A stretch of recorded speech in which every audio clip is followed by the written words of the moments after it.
السلام علیکم ورحمۃ اللہ وبرکاتہ۔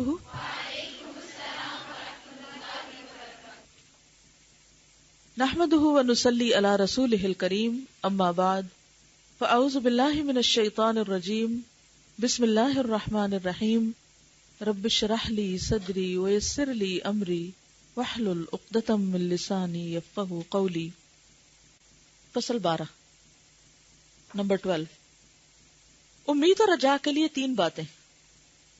یہ امر سمجھ لینا بہت ضروری ہے کہ کسی چیز کی امید اور رجا کے لیے 3 چیزیں لازم اور ضروری ہیں۔ کسی بھی چیز کے بارے میں جب آپ سوچتے ہیں، اس کو حاصل کرنے کی کوشش کرتے ہیں، امید رکھتے، تو 3 چیزیں مسٹ ہے۔ اول، اس چیز کی محبت۔ جس چیز کو آپ لینا چاہتے ہیں اس کی محبت کا ہونا دل میں ضروری ہے، یعنی آپ کے اندر ایک پیشن ہونا چاہیے۔ دوم، اس کے فوت ہونے کا خوف اور اندیشہ، یعنی یہ ڈر کہ کہیں یہ چیز مجھ سے چلی نہ جائے۔ اور تیسرے، اس کے حصول کی حتی الامکان کوشش۔ اس کو ٹرائنگل بنا لیں۔ مثلا کوئی چیز مثال دیں دنیا کی، مثلا جن لوگوں کے بچے نہیں ہوتے، وہ لوگ کیا کرتے ہیں؟ ہونے وہ تو ہو جائیں گے، نہیں ہونے تو نہ صحیح، کیا فرق پڑتا ہے؟ ہاں، ایسے نہیں ہوتا؟ نہیں، کیا ہے، نہ بچے ہیں، نہ جنجال ہے، کوئی نہ کوئی مشکل ہے، نہ مشقت ہے، نہ کوئی کام کرنا پڑتا ہے، آزادی آزادی ہے۔ آرام سے سوتے ہیں، آرام سے جاگتے ہیں، ہر طرح کے ڈاکٹر کے پاس جاتے ہیں، مال لگاتے ہیں، ٹریول کرتے ہیں، دعائیں مانگتے ہیں، بعض اوقات ایمان بھی گنوا دیتے ہیں درگاہوں پہ جا کے۔ اور یہ سب چیز کیوں ہوتی ہے؟ کیوں یہ سب کرتے ہیں؟ نمبر 1 کہ اولاد کی محبت ہوتی، کہ بس دل میں ایک شدید تڑپ ہے کہ میرا بچہ ہونا چاہیے۔ نمبر 2، اس کے فوت ہونے کا خوف اور اندیشہ، صرف بچے کے نہیں، اس کے پیدا ہونے کا جو چانس ہے۔ جو لوگ ٹریٹمنٹ بھی کراتے ہیں تو آپ نے دیکھا ہوگا کہ اس میں بعض اوقات تو ڈاکٹرز بتا دیتے ہیں کہ ہاں یہ پروگرس کرے گا، یا بعض اوقات کہتے نہیں کہ چانسز بہت کم ہیں۔ تو وہ جو ناکامی کا خوف ہوتا ہے نا، وہ بہت پریشان کرتا ہے۔ اور تیسرا یہ کہ وہ پھر صرف شوق اور محبت رکھ کے بیٹھ نہیں جاتے، چانس مس ہونے کی فکر رکھ کے بیٹھ نہیں جاتے، بلکہ تیسری چیز ساتھ ہی شروع ہو جاتی ہے۔ کیا؟ کوشش۔ مثلاً آپ کو کوئی سرٹن ڈگری کرنا ہے، کسی کو لائر بننے کا شوق، اور کیا بننے کا شوق ہے، مثلاً ڈاکٹر بننے کا شوق ہے، چلیے اب یہ شوق ہے تو ایک ہوتا ہے بس شوق ہے، بن جائے تب بھی ٹھیک ہے، نہیں بنے تب بھی ٹھیک ہے، اور ایک ہوتا ہے کہ نہیں، مجھے بننا ہی بننا ہے۔ ایک لڑکی ہے 25 ایئرس کی شاید، جس کے ہاتھ نہیں ہے اور اس نے فلائنگ کا سرٹیفکیٹ لیا ہے، اور اس میں میل میں لکھا ہوا تھا، اس کی تصویریں بھی ہیں کہ کس طرح وہ اندر بیٹھتی ہے، کس طرح کاکپٹ کو بند کرتی ہے، وہ کام کیسے کرتی ہے۔ تو اس کے نیچے لکھا ہوا تھا کہ آکسفورڈ اور کیمبرج کے اسٹوڈنٹس نے اپنی ڈکشنری سے امپاسبل کا ورڈ نکال دیا ہے، کہ کوئی چیز امپاسبل نہیں، سب کچھ پاسبل، سب کچھ ہو سکتا ہے، جو آپ اچیو کرنا چاہو آپ کر سکتے ہو، شرط یہ ہے کہ آپ اس کے لیے محنت کرو۔ تو میں یہی سوچ رہی تھی کہ اگر وہ لڑکی جس کے نمبر 1 لڑکی، نمبر 2 ہاتھ نہیں ہے، پاؤں سے سب کچھ کرے، ایوری تھنگ، اگر وہ یہ سب کر سکتی ہے، تو جن کو اللہ نے 2 ہاتھ اور 2 پاؤں اور 2 کان اور 2 آنکھیں اور زبان اور دماغ اور دل اور کیا کچھ دے رکھا ہے، وہ کیوں نہیں کر سکتے کچھ؟ صرف خواہشات ہی کیوں ہیں؟ صرف تمنائیں اور امیدیں ہی کیوں ہیں؟ کاش ایسا ہو جائے، کاش ویسا ہو جائے، اور کرنا کرانا کچھ نہیں۔ تو دنیا کے معاملے میں بھی اور آخرت کے معاملے میں بھی، جب تک کسی چیز کی محبت نہ ہو، چاہت نہ ہو، اور اس کے نہ ملنے کا غم نہ لگے، اس وقت تک انسان کوشش نہیں کرتا، اور اگر کوشش نہ کرے تو خالی محبتیں بھی کچھ نہیں کرتی۔ جس امید اور رجا میں یہ 3 باتیں نہ ہوں، وہ محض امانی، قرآن میں پڑھا نا آپ نے، امانی، وشفل تھنکنگ، وہ محض امانی یعنی وشفل تھنکنگ، خیالی آرزو کے اور کچھ بھی نہیں۔ ظاہر ہے کہ امید اور رجا اور چیز ہے، اور امانی و آرزو دوسری چیز۔ یہ دو مختلف چیزیں. ہر صاحب امید و رجا اپنی مطلوب چیز کے فوت ہونے سے خائف رہتا ہے. ایک مسافر جب سفر کا راستہ طے کرتا ہے تو اسے دوران سفر میں منزل تک پہنچنے کا خوف رہتا ہے. کبھی آپ ٹریول کریں تو آپ کو یہ ہمیشہ ہوتا ہے نا، پتہ نہیں ہم پہنچیں گے یا نہیں، کہیں راستے میں ہی کچھ نہ ہو جائے، کوئی ایکسیڈنٹ نہ ہو جائے. وہ اپنی رفتار تیز کر دیتا ہے. اگر لیٹ ہو رہے ہوں یا راستہ بلاک ہو کہیں تو پھر کیا کرتے ہیں؟ مثلا آپ کا کہیں انٹرویو ہے یا کوئی جاب کے لیے آپ کو کہیں بلایا گیا ہے اور آپ گھر سے نکلے ہیں کہ راستے میں گاڑی خراب ہو گئی، تو اس کو کیا حال ہوتا ہے؟ کہتے ہیں چلو کوئی بات نہیں، گھر چلتے ہیں، ہم کہہ دیں گے گاڑی خراب ہو گئی تھی. ان کا کیا جائے گا؟ ہاں، انہیں کوئی فرق پڑے گا؟ جاب دینے والوں وہاں تو اور بہت سے لوگ ہوں گے. آپ نہیں جاتے، نہ جائیں، اور لوگ لے لیں گے وہ جگہ. آپ فوری طور پر کیا کرتے ہیں؟ ٹیکسی نہ ملے تو کھڑے رہتے ہیں. اب میں کہہ دوں گا ٹیکسی نہیں ملی تھی، پیدل چل پڑتے ہیں. مختلف گاڑیوں کو ہاتھ دے دے کے روکتے ہیں، لفٹ لیتے ہیں، اس میں بھی رسک لیتے ہیں. اور پھر گھڑی دیکھتے ہیں بار بار، کہتے ہیں کہ تیز کرو گاڑی، تیز کرو. اس میں بھی رسک ہوتا ہے کہ کہیں ٹکر ہی نہ مارے، اور بعض اوقات لوگ ایکسیڈنٹ بھی کر لیتے ہیں. یہ سارا کیوں رسک لے رہے ہیں؟ کیوں بھاگ رہے ہیں؟ کیوں پیسے خرچ کر رہے ہیں؟ کیونکہ آپ کو ایک منزل سے، ایک چیز حاصل کرنے سے دلچسپی ہے، اس کی محبت ہے، اس کا شوق ہے آپ کے اندر. حضرت ابو ہریرہ سے مروی ہے کہ حضرت صلی اللہ علیہ وسلم نے ارشاد فرمایا: من خاف ادلج ومن ادلج بلغ المنزل الا ان سلعۃ اللہ غالیہ الا ان سلعۃ اللہ الجنہ. ترمذی. جو شخص منزل تک پہنچنے سے ڈرتا ہے وہ پچھلی رات ہی سے سفر شروع کر دیتا ہے، یعنی ارلی مارننگ، سورج نکلنے سے پہلے ہی چل پڑتا ہے. اور جو پچھلی رات سے سفر شروع کر دیتا ہے، یعنی اگلا دن آنے سے پہلے ہی کام شروع کر دیتا ہے، منزل تک پہنچ جاتا ہے. آگاہ رہو، اللہ تعالیٰ کا دیا ہوا سامان بہت قیمتی ہے، اور اللہ تعالیٰ کا دیا ہوا سامان جنت ہے. یعنی جنت دنیا کی ہر چیز سے زیادہ پریشیس ہے، زیادہ قیمتی ہے، ایکسپینسو ہے. کتنی؟ کوئی مثال یاد ہے؟ جنت کی قیمت کتنی مہنگی ہے؟ جنت میں 1 میٹر بھر جگہ جو ہے، یہ کوڑا رکھنے کی جگہ جو ہے، پوری دنیا اور جو کچھ دنیا کے اندر ہے، سونا چاندی، ہر چیز ان سب سے زیادہ قیمتی، ہر چیز سے زیادہ قیمتی. دنیا میں اگر ایک پلاٹ آپ کو خریدنا ہو، کسی اچھے ایریا میں کوئی گھر خریدنا ہو، پیسوں کی ضرورت ہوتی، اس کے لیے کیا کرنا پڑتا ہے؟ آسمان سے گرتے ہیں، محنت کرنی پڑتی ہے نا، جمع کرتے ہیں، اپنی بہت سی خواہشات قربان کرتے ہیں، اور پھر آپ پلاٹ لیتے ہیں. لیکن کتنے افسوس کی بات ہے کہ جنت میں چھوٹی سی جگہ، یعنی آپ دیکھیں کہ یہاں سے لے کر وہاں تک، اس میں اس کی چوڑائی جتنی جگہ، اتنی ایکسپینسو ہے، اتنی ایکسپینسو ہے کہ پوری دنیا بھی آپ دے دیں تو آپ نہیں خرید سکتے، جبکہ پوری دنیا تو آپ کے پاس ہے بھی نہیں. تو اس کی قیمت کیا ہے؟ ایمان اور نیک عمل، اچھے کام. تو ایمان جو ہے وہ ان سب چیزوں سے زیادہ قیمتی ہے.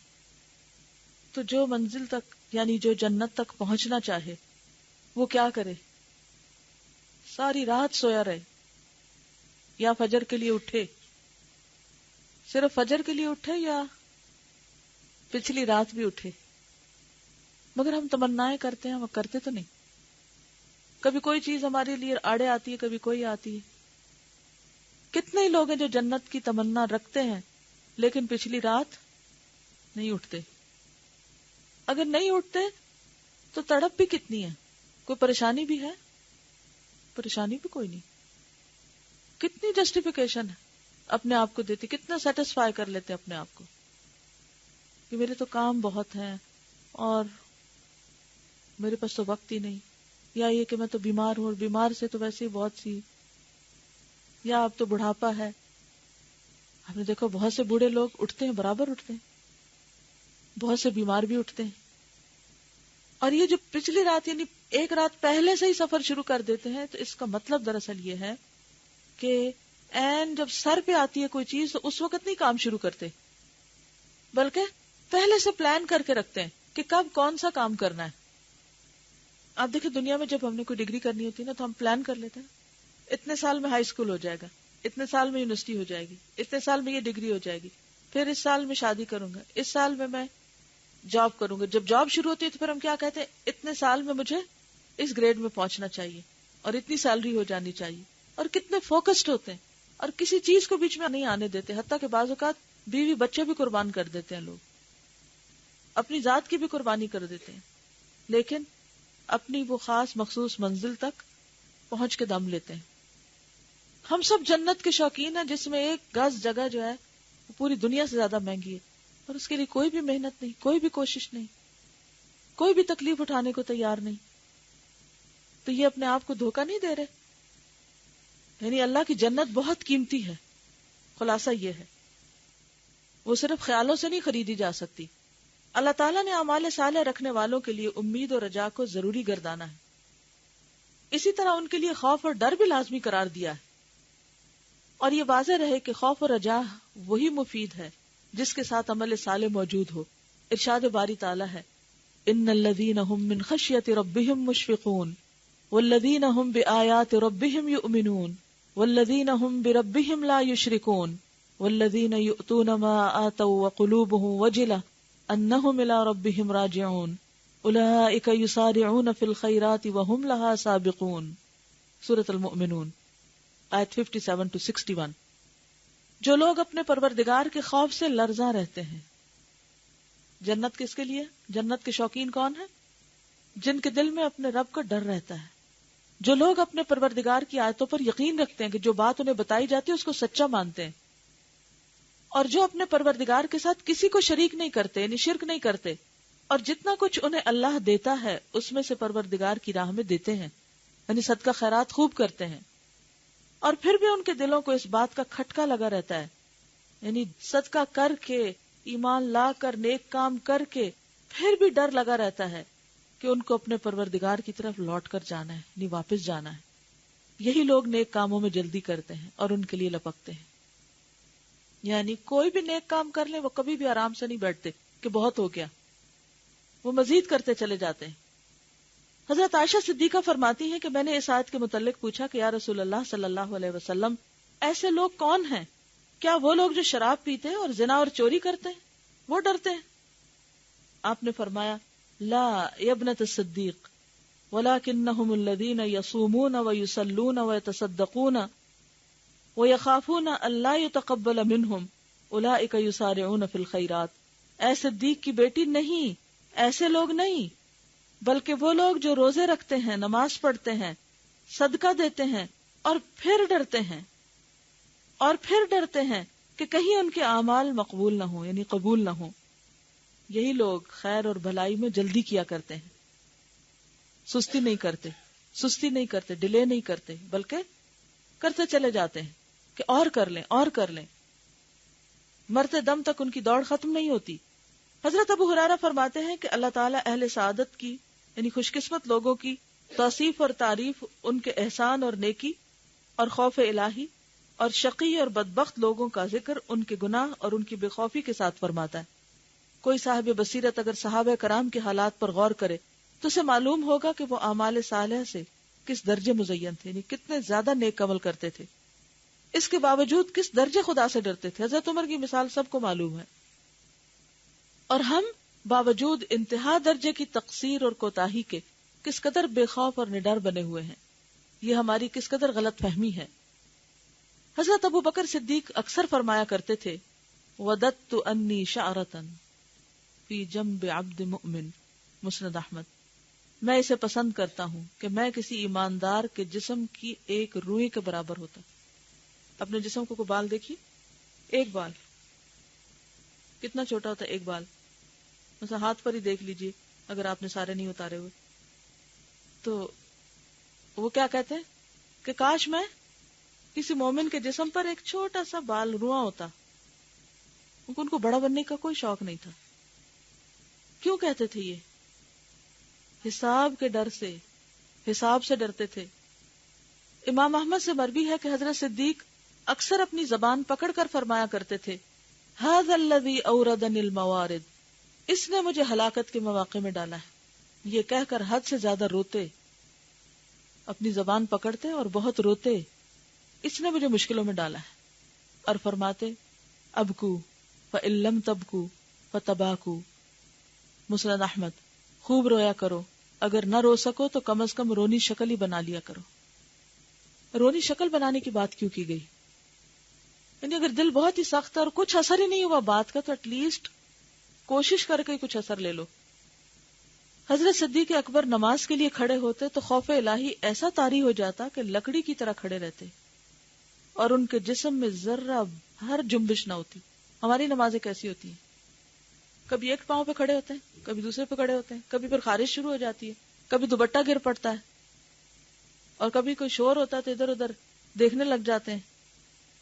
تو کل کا ٹارگٹ کیا ہے؟ کوشش کرنی کہ نماز میں بالکل ساکت سٹل کھڑے ہونے کی پریکٹس. جس طرح یسٹرڈے کل میں آپ نے اللہ کی طرف پوری توجہ رکھنے کی کوشش کی، اسی طرح اس توجہ کے ساتھ بالکل سیدھے کھڑے ہونے کی کوشش کریں، ہلے جلے بغیر. اچھا بعض لوگ اگر کہیں تراویح پڑھیں قرات سنیں تو وہ صف میں کھڑے ہو کے ہلنے لگتے ہیں، پوری صف کو ہلانے لگتے ہیں، کیونکہ وہ ایک وارث ہوتا ہے نا، دوسرے بھی ساتھ ہلنا شروع ہو جاتے ہیں اور پھر آگے سے آگے سب خوشبو خراب ہو جاتا ہے. ایک مرتبہ ایک پرندہ آپ کے سامنے لایا گیا، آپ نے اسے ہاتھ میں پکڑا اور الٹ پلٹ کر دیکھا، پھر فرمایا کہ اس وقت تک کوئی جانور شکار نہیں بنتا اور کوئی درخت کاٹا نہیں جاتا جب تک وہ تسبیح الہی کو ترک نہ کر دے. یعنی تم پکڑے نہ جاتے اگر تم تسبیح کرتے. اس سے کیا پتہ چلتا ہے؟ ہر لمحے ذکر سے غافل نہیں ہونا. شیطان بھی کب حملہ آور ہوتا ہے؟ جب انسان ذکر سے غافل ہوتا ہے. کیونکہ فاذکرونی اذکرکم، جب تک بندہ اللہ کو یاد کرتا ہے، ذکر کرتا ہے، تو اللہ بھی اس کے ساتھ ہوتا ہے، اس کی مدد کرتا ہے. لیکن ہمارا حال یہ کہ جب کوئی مشکل آنے لگتی اس وقت ہم کو ذکر یاد آتا ہے. تو جو شخص عام حالات میں ذکر کرتا رہتا ہے، مشکل حالات میں اس کی پھر جلدی سنی جاتی ہے. آپ کی وفات کا وقت قریب آیا تو حضرت عائشہ صدیقہ سے خطاب کرتے ہوئے فرمایا یا بنیہ انی اصبت من مال المسلمین هذه العباء وهذا الحلاب وهذا العبد فاسرعی به الى ابن الخطاب. بیٹی میرے پاس مسلمانوں کے مال میں سے یہ چیزیں ہیں، ایک عبا، ایک دودھ دونے کا پیالہ اور ایک غلام. تم اسے جلد سے جلد خطاب کے بیٹے عمر کے پاس پہنچا دو. خلیفہ تھے نا، تو خلیفہ ہوتے ہوئے انہیں کچھ چیزیں استعمال کے لیے دی گئی تھی کہ بحیثیت خلیفہ تم یہ استعمال کر سکتے. جیسے ہمارے ہاں جو لوگ گورنمنٹ میں ملازمت کرتے ہیں ان کو بعض اوقات گھر دیا جاتا ہے یا گاڑی یا کچھ اور ایسی سہولتیں. اب کیا ہوتا ہے کہ پھر اس کے بعد جب وہ ملازمت چلی جاتی ہے یا ریٹائر ہو جاتے ہیں تو ان کے اوپر کیا فرض عائد ہوتا ہے کہ وہ چیزیں واپس لوٹا دیں. لیکن عموماً کیا کرتے ہیں لوگ، اگر کسی کو فرنشڈ گھر ملا ہوا ہے تو کتنے لوگ ہوں گے کہ جو ایک سوئی سلائی تک واپس وہیں رکھ کر نکلیں کہ یہ مجھے فیسلٹی ملی تھی صرف ایک مخصوص جاب کی وجہ سے، جب میری جاب ختم تو میری فیسلٹی بھی ختم، اب باقی چیزوں میں میرا حق نہیں. اور حضرت عمر کو اس لیے بھجوائی کہ انہوں نے حضرت ابوبکر رضی اللہ تعالیٰ عنہ نے خود حضرت عمر کو اپنے بعد خلیفہ نامزد کیا تھا کہ اب ان پہ میرا حق نہیں، اب یہ عمر کے پاس جانی چاہیے. یعنی خوشی کے ساتھ، اور کیا کہا، اسرعی، جلدی کرو، لے جاؤ ان کے پاس، یہ حقدار تک پہنچ جائیں. یعنی ایک طرح سے وہ چارج دے رہے ہیں اپنی کسٹڈی میں جو چیزیں ہیں ان کا، اور ہیں بھی کتنی چیزیں، یہ بھی آپ دیکھیں. کیوں کر رہے ہیں ایسا؟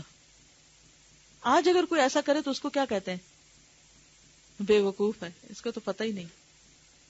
اور اس وقت مثالیں دیتے، فلاں جب ریٹائر ہوتا تو اس نے کس طرح غبن کیا اور فلاں نے کیا کیا اور فلاں نے کی. اس طرح کی مثالیں بیان کرنے کا مقصد کیا ہوتا ہے؟ تاکہ تم بھی دنیا سے تھوڑا اور فائدہ اٹھا لو. لیکن کتنے دن یہ چیزیں ساتھ رہتی ہیں انسان کے. یہ فرق ہے نا صحابہ کے عمل اور ہمارے عمل میں. واللہ لوددت انی کنت هذه الشجرہ تؤکل وتعضد، ترمذی زہد. اے کاش میں درخت ہوتا کہ مجھے جانور کھاتے اور پھر کاٹ دیا جاتا. حضرت قتادہ نے فرمایا کہ مجھ تک حضرت ابوبکر صدیق کے یہ کلمات پہنچے ہیں، لیتنی خضرۃ تأکلنی الدواب، کاش میں سبز گھاس ہوتا کہ چوپائے مجھے کھا لیتے۔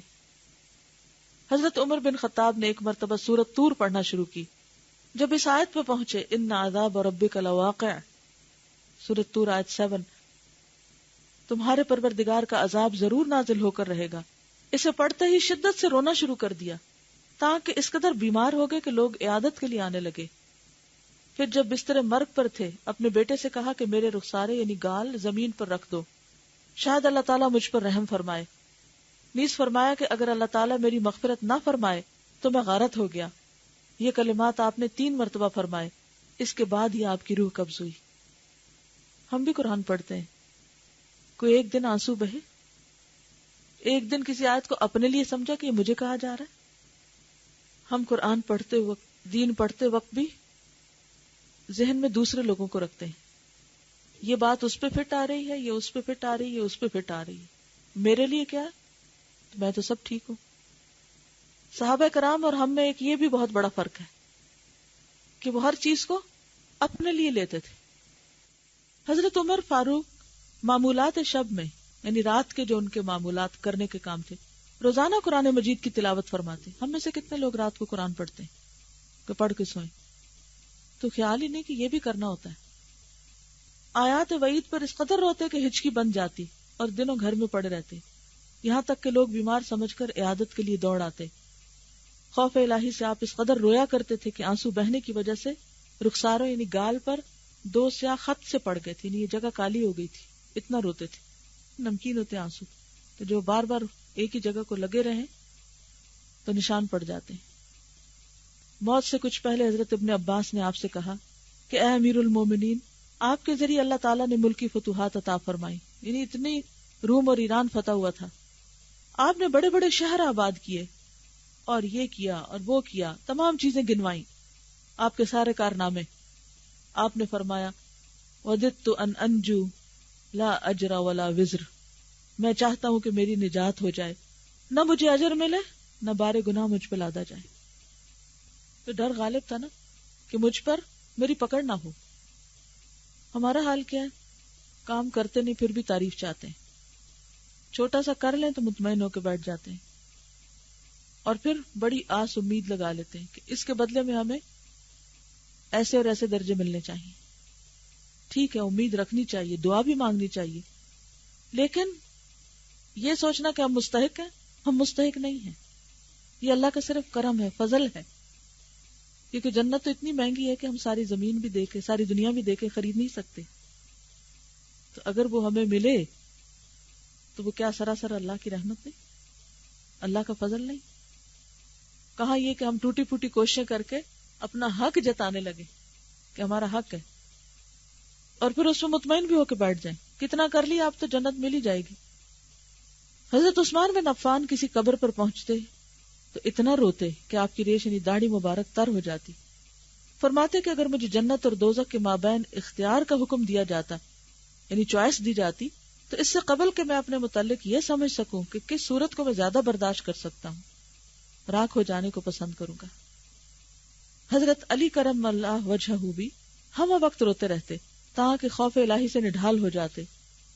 2 باتوں سے خصوصاً ان کا خوف حد سے زیادہ متجاوز ہو جاتا۔ نمبر 1 طول عمل، یعنی دنیاوی زندگی کی بڑی بڑی امیدیں۔ نمبر 2 خواہشات کی پیروی۔ فرمایا کرتے تھے کہ طول عمل آخرت سے غافل کر دیتا ہے اور خواہشات کی پیروی حق سے روک دیتی ہے۔ ایک بار فرمایا کہ دنیا پیٹھ دے کے بھاگ رہی ہے، یعنی منہ موڑ کے جا رہی ہے، اور آخرت نہایت تیزی سے قریب آ رہی ہے، یعنی دنیا جا رہی ہے اور آخرت آ رہی ہے، موت پاس آ رہی ہے اور زندگی ہماری گزرتی جا رہی ہے۔ یہ ریالٹی ہے نا ایک، کہ نہیں؟ یہ صرف ان کے ساتھ نہیں تھا، ہمیں سے ہر ایک کے ساتھ ہے کہ ہماری زندگی ہر روز قطرہ قطرہ کم ہو رہی اور آخرت ہر روز قطرہ قطرہ بڑھ رہی، آگے آ رہی، قریب پہنچ رہی۔ کبھی آپ نے دیکھو کہ نا زمین پہ پانی گرایا نا تو وہ وہاں سے چلنا شروع ہو جاتا ہے۔ اچھا، بعض اوقات ایسے ہوتا ہے کہ ادھر سے ایک پانی کی دھار چل کے آ رہی تھی اور ادھر سے دوسری، تو پھر آپ دیکھتے رہتے ہیں اچھا کون پہلے جا کے کس کو ٹچ کرتا ہے، کیسے چھو لیتا ہے۔ یہ پانی پیتے ہیں تو وہ گلاس میں یا اس میں قطرے ہوتے ہیں نا، ایک ادھر سے گر رہا ہوتا ہے، ایک ادھر سے گر رہا ہوتا ہے۔ تو بات یہ کہ ہم بھی زندگی اور موت کے بیچ میں ہیں، ایک طرف سے زندگی ختم ہوتی چلی جائے. جیسے کتاب ہے، اب ہم ہر روز صفحہ پلٹتے جاتے. ایک طرف سے کتاب زیادہ ہوتی جاتی ہے اور دوسری طرف سے کم ہوتی چلی جاتی. بالکل زندگی بھی ایک کتاب کی طرح، ہر روز صبح اٹھ کے ہم ایک ورقہ پلٹ دیتے جیسے ایک ڈائری ہوتی، اور ہر روز اس پر جو بھی لکھا جاتا وہ اکٹھا ہو جاتا ہے. آج تک جتنی بھی زندگی ہم نے گزاری ہے، اتنے جتنے 1000 ڈیز ہم سپینڈ کر چکے ہیں دنیا میں، اتنی ہی بک ہماری اس سائٹ سے بڑی ہو چکی ہے، اتنی ہی ڈائری بن چکی. جو کچھ بھی اس پہ لکھا ہے ہر پیج میں سب پریزروڈ ہے، آپ جا کے اس کے پھاڑ نہیں سکتے. اور آئندہ ابھی آپ کے پاس خالی پیجز ہیں، جو چاہیں اس پر لکھیں. ایک بار فرمایا دنیا پیٹ دے کے بھاگ رہی ہے اور آخرت نہایت تیزی سے قریب آ رہی ہے. لوگ ان دونوں کے بال بچے ہیں، دنیا کے بھی اور آخرت کے بھی. تم آخرت والے بنو، دنیا والے نہیں. آج عمل کا دن ہے، یوم حساب نہیں. کل حساب ہوگا، عمل نہیں. اس کو انڈر لائن کر لیں. آج عمل کا دن ہے، کام کا دن ہے، یوم حساب نہیں. کل حساب ہوگا، عمل نہیں. قبر میں سالوں کی بھی زندگی ہو، ایک دفعہ بھی سبحان اللہ کہنا فائدہ نہ دے گا. اور آج اگر چھوٹی سی نیکی بھی کریں گے تو وہ لکھ لی جائے گی اور ملٹی پلائی ہو جائے گی. لیکن آج ہم غافل ہیں، آج اس وقت کی قدر نہیں کرتے.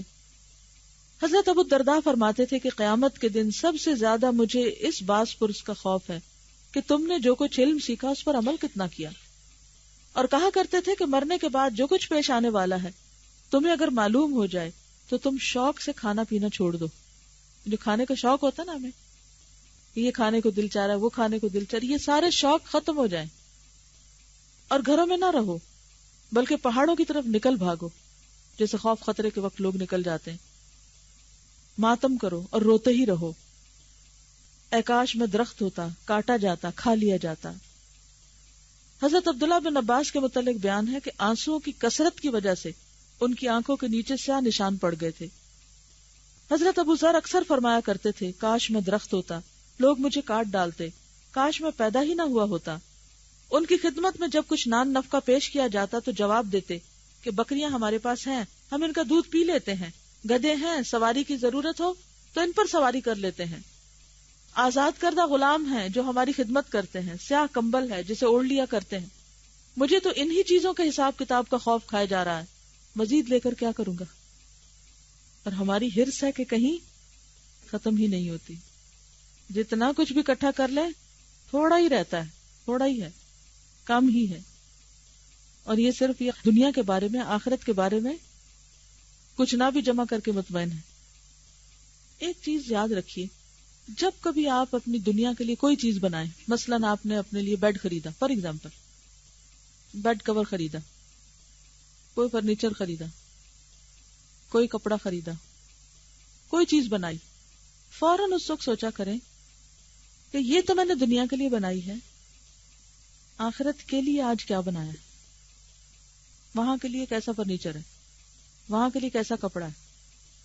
کیا کر سکتے ہیں؟ مثلاً زیادہ سے زیادہ پتہ ہم کیا کرتے ہیں؟ زیادہ سے زیادہ احسان جتاتے ہوئے پرانے کپڑے کسی کو دے دیں گے کہ چلو کیا ہے، جنت کما لیں اس سے.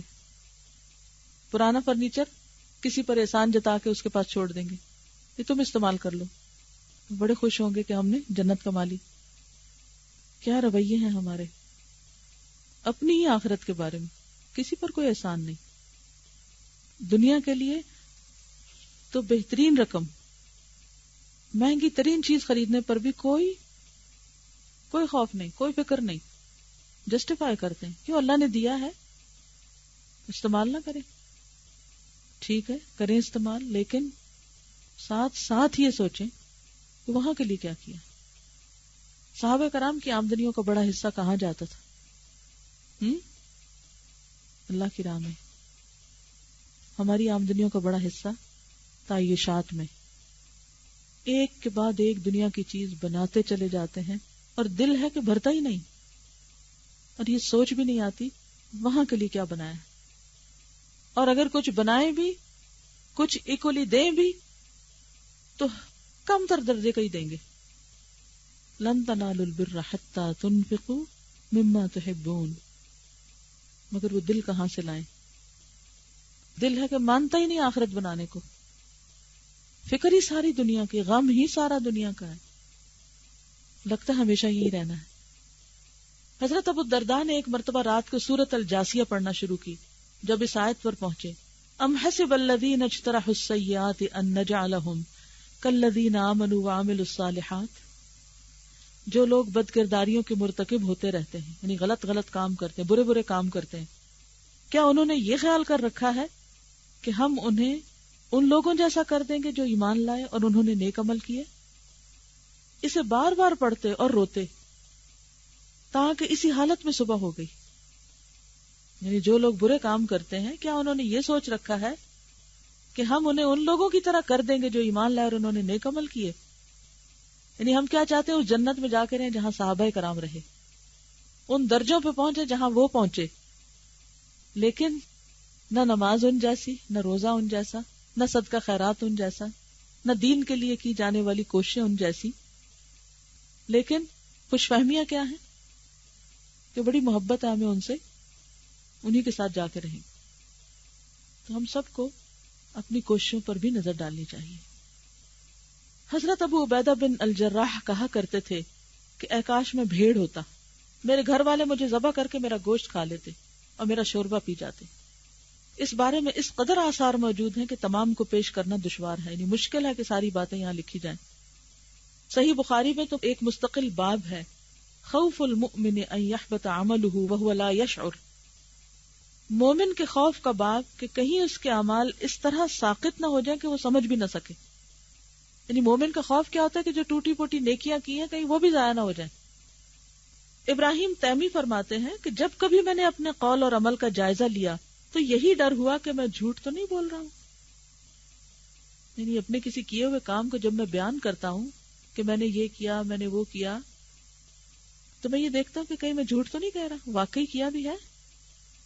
کیونکہ بعض اوقات ہم چھوٹا سا کام کرتے اتنی مبالغہ رہی، اس قدر ایگزیجریشن، اتنا بڑا اس کو بنا کے پیش کرتے ہیں کہ جیسے پتہ نہیں ہم نے کیا پہاڑ توڑ دی، حالانکہ کوئی خاص کام نہیں ہوتا، اور یہ خرابی بہت لوگوں میں پائی جاتی ہے۔ تو ہم سب کو کیا کرنا ہے؟ اپنا اپنا جائزہ لینا ہے کہ جب کبھی اپنے کسی عمل کا ہم خود سے خیال کرنے لگے یا کسی سے ذکر کرنے لگے تو سوچیں کہ کہیں جھوٹ تو نہیں بول رہے، سچ کہہ رہا ہوں، یا ہے وہ۔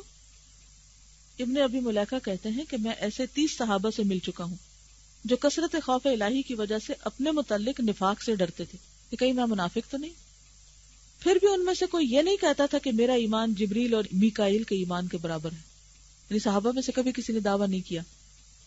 حضرت حسن فرمایا کرتے تھے کہ مومن ہی اللہ تعالیٰ سے ڈرتا ہے، منافق نہیں ڈرتا۔ حضرت عمر بن خطاب حضرت حذیفہ سے کہتے تھے میں تمہیں اللہ کی قسم دے کر پوچھتا ہوں کہ کیا حضرت صلی اللہ علیہ وسلم نے منافقوں میں میرا نام گنوایا تھا؟ وہ کہتے ہیں نہیں، لیکن تمہارے سوا کسی اور کی صفائی پیش نہیں کروں گا، یعنی ہر ایک مت پوچھنے آ جائے مجھ سے۔ ابن تیمیہ کی تصریح کے مطابق حضرت حذیفہ کا مقصد یہ نہیں تھا کہ حضرت عمر کے سوا نفاق سے کسی اور کی برات پیش نہیں کروں گا، بلکہ مقصود یہ تھا کہ یہ دروازہ تمہارے سوا کسی اور کے لیے نہیں کھولوں گا کہ ہر شخص اپنی نسبت دریافت کرتا رہے اور میں اس کی وضاحت کرتا رہوں۔ اسی روایت کے قریب حضرت صلی اللہ علیہ وسلم کی ایک اور حدیث بھی ہے، کسی نے آپ کی خدمت میں گزارش کی کہ میرے حق میں دعا فرمائیے کہ 70,000 آدمی جو بلا حساب و کتاب جنت میں داخل کیے جائیں گے ان میں میرا نام بھی ہو۔ آپ نے فرمایا اکاشا تم سے سبقت لے گئے، یعنی اکاشا نے دعا کروائی اور آپ نے ان کے لیے کر دی۔ اس سے حضرت صلی اللہ علیہ وسلم کا یہ مقصد نہیں ہے کہ حقدار صرف اکاشا ہیں، بلکہ یہ کہ اگر اس کے لیے دعا کی جائے گی تو یکے بعد دیگرے بہت سے لوگ کھڑے ہو جائیں گے اور کہیں گے ہمارے لیے بھی دعا فرمائیے۔ یہ دروازہ جب کھل جاتا ہے تو ممکن ہے ایسے لوگ بھی کھڑے ہو جائیں جو اس کے مستحق نہ ہوں اور کہنے لگے کہ ہمارے لیے بھی دعا فرما دیجیے۔ اس لیے اس سلسلے کو یہاں روک دینا ہی اولا اور بہتر تھا، واللہ اعلم۔ وآخر دعوانا ان الحمد للہ رب العالمین، سبحانک اللہم و بحمدک، نشہد ان لا الہ الا انت، نستغفرک و نتوب الیک۔ السلام علیکم و رحمۃ اللہ وبرکاتہ۔